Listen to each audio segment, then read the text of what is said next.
500 ఏళ్ల నాటి కళ నేడు అయోధ్యలో శ్రీరాముని విగ్రహ ప్రతిష్టాపన యావత్ అఖండ భారతం హర్షధ్వనులతో ఆనందిస్తున్న వేళ Pannala Harish Reddy Malkajgiri urban BJP district president. Madam ఏం చెప్తారు? రాహుల్ సంబంధించిన దానిపై నిరసన వ్యక్తం చేస్తున్నారు, ఏం చెప్తారు?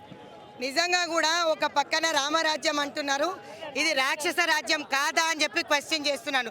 ఎంత సిగ్గుచ్చేటంటే ఈరోజు రాముల వారికి పూజ చేస్తూ ఒక పక్కన దాడులు చేస్తూ పోస్టర్లు జింపేస్తూ మా మీద దాడులు చేయడం ఎంతవరకు సమంజసం బీజేపీ అని అడుగుతున్నా.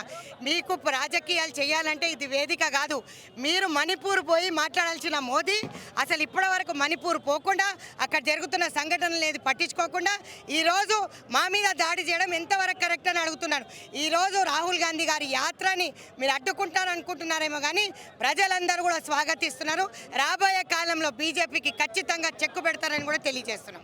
ఒకటి ఈరోజు రామ జన్మభూమి గుడి నిర్మాణం పూర్తయింది ప్రాణప్రతిష్ఠ సందర్భంగా. ఈరోజు కాకుండా నెక్స్ట్ డే రోజు చేయొచ్చు కదా ప్రొటెస్టు, ఇప్పుడే ఎందుకు అనేటువంటి విమర్శలు వస్తూ ఉన్నాయి. వాళ్ళు కూడా ఇప్పుడే ఎందుకు చేయాలి? అస్సాం ముఖ్యమంత్రి ఎక్కడి నుంచి పోయిండు?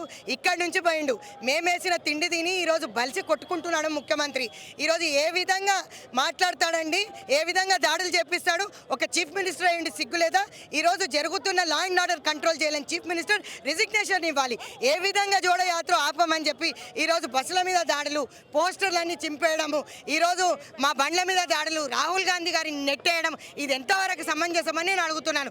రామరాజ్యం కావాలనుకుంటే మోదీ గారికి నేను ఒకటే చెప్తున్నాను, నేను హెచ్చరిస్తున్నాను. ఇక్కడ నుంచి మళ్ళొకసారి హిమంత బిశ్వ శర్మ ఇక్కడికి తెలంగాణలో అడుగు పెడితే మేము కూడా అదే దాడి చేస్తాం, చెప్పులతో దాడి చేస్తామని కూడా తెలియజేస్తున్నాం. ఒకటి స్టేట్ ఇష్యూస్కి వస్తే ఇక్కడ కేటీఆర్ మాట్లాడుతూ త్వరలోనే ప్రజా వ్యతిరేకత మూటగట్టుకొని ఉంది కాంగ్రెస్ ప్రభుత్వం, ఇక్కడ ఇచ్చిన హామీలు అమలు చేసే పరిస్థితి లేదు, ఇచ్చినటువంటి హామీలను కూడా అమలు కానీ హామీలు ఇచ్చారు, సాధ్యం కానటువంటి పరిస్థితి అంటూ స్టేట్మెంట్ ఇచ్చారు.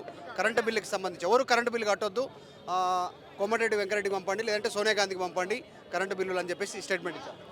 ఈరోజు ఆయన మాట్లాడుతున్న మాటలు నేను ఖండిస్తున్నాను.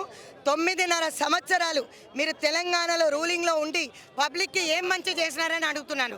ఈరోజు ఒకటే మాట మాట్లాడుతున్నా, నేను మహిళా కాంగ్రెస్ అధ్యక్షురాలుగా ఇన్ని ధర్నాలు చేసినప్పుడు ఒక గ్యాస్ పైన సబ్సిడీ కానీ ఒక కరెంటు ఫ్రీయే కానీ ఏది కూడా ఇవ్వకపోవడం దౌర్జన్యం.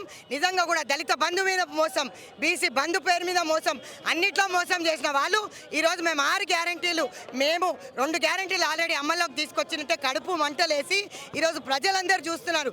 రాబోయే లోక్సభ ఎలక్షన్స్లో కూడా వీళ్ళకి చెంప పెట్టే ఖచ్చితంగా ఈరోజు కరెంటు బిల్లులు కట్టొద్దు అంటారు. 100 రోజులు టైం అడిగినాం, ఏమో అంత పూర్తి కూడా ఆగలేడా కేటీఆర్ కానీ కేసీఆర్ కానీ? ఎందుకంత కడుపుమంట? ఈరోజు వాస్తవంగా చూసినట్టయితే మేము ఒకటే ప్రశ్న అడుగుతున్నాం, 9.5 సంవత్సరాలు నిద్రపోయిండా?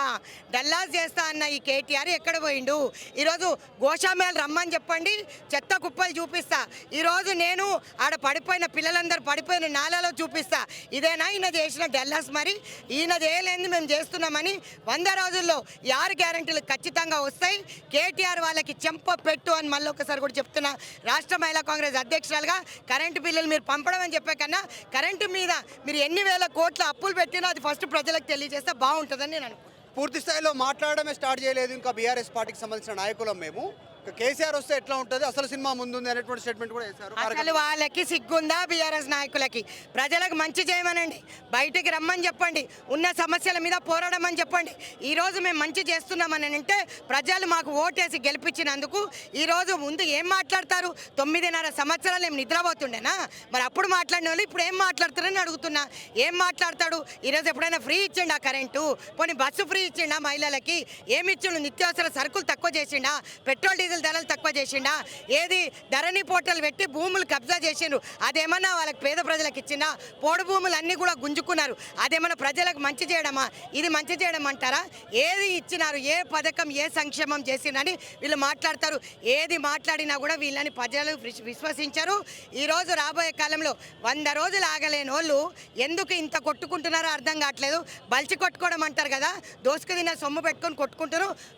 రూపాయి లెక్క కట్టి బయటకు తీస్తాడు కేసీఆర్కి.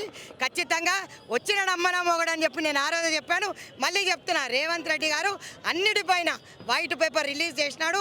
తిన్న సొమ్మంతా కక్కిచ్చేదాకా మేము ఊరుకునేది లేదని మళ్ళీ ఒకసారి తెలియజేస్తున్నాం. రైట్, ఇది ఆందోళన వ్యక్తం చేస్తూ ఉన్నారు. కాంగ్రెస్ పార్టీకి సంబంధించినటువంటి శ్రేణులు ఆందోళన వ్యక్తం చేస్తూ ఉన్నారు. సో ఓవరాల్గా రానున్నటువంటి రోజుల్లో హిమంత బిశ్వ శర్మ ఒకవేళ హైదరాబాద్ పర్యటన కానీ తెలంగాణ పర్యటన ఉంటే అడ్డుకుంటామంటూ స్టేట్మెంట్ చేస్తూ ఉన్నారు. Vote studio. మరిన్ని వీడియోస్ కోసం ఛానల్ ని సబ్స్క్రైబ్ చేయండి, లేటెస్ట్ అప్డేట్స్ కోసం వాట్సాప్ ఛానల్ ని ఫాలో చేయండి అండ్ లింక్ డిస్క్రిప్షన్ లో ఉంది.